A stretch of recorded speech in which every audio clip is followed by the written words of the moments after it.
لناخی دڵدای ئەی شاجوانی گیانم، هەناسەم بۆ تۆیە شیرین و ڕۆح و ڕێحانم. چاوانت ئەستێرەن دڵ دەرفێنن بە نیگایە، تۆ هەمیشە ئارامی گیانم، سەر تا پای ژیانم.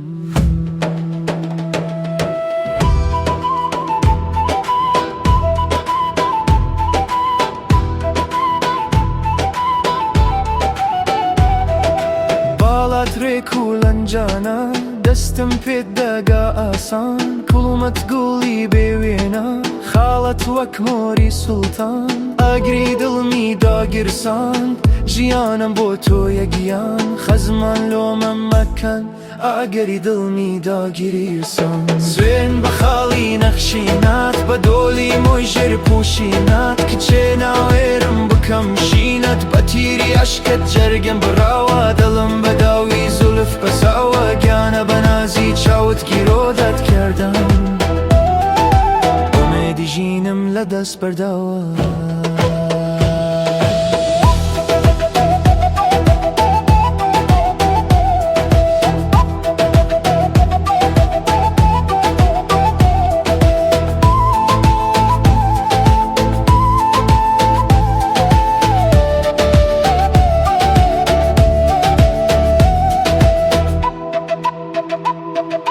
ئاوێزانی باڵات بم، جوانی دەڵێی خەرمانی، من لە بەرەو گۆزە دەمرم، لێواڵدەی باتەکانی، وەرە و باوەشم پێدا کە هەر تۆ قەدرم دەزانی.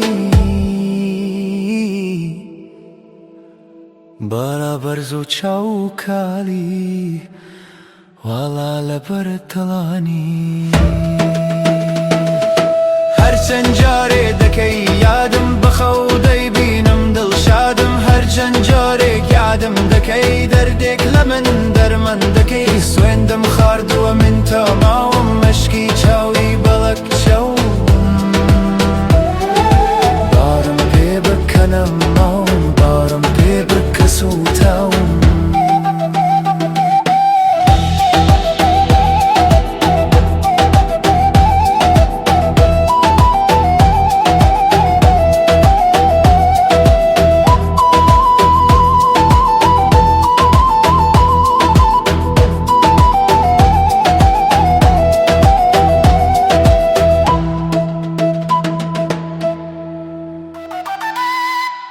ئەگەر بەبێ تۆ شادیم لە دڵ بێ، شادی و نۆجوانیم ئاوێتەی خاک بێ.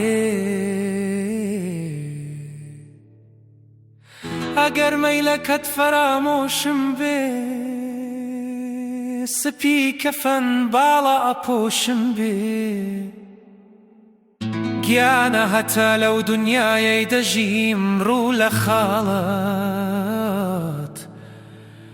نانێم مەیلی کۆنە یار.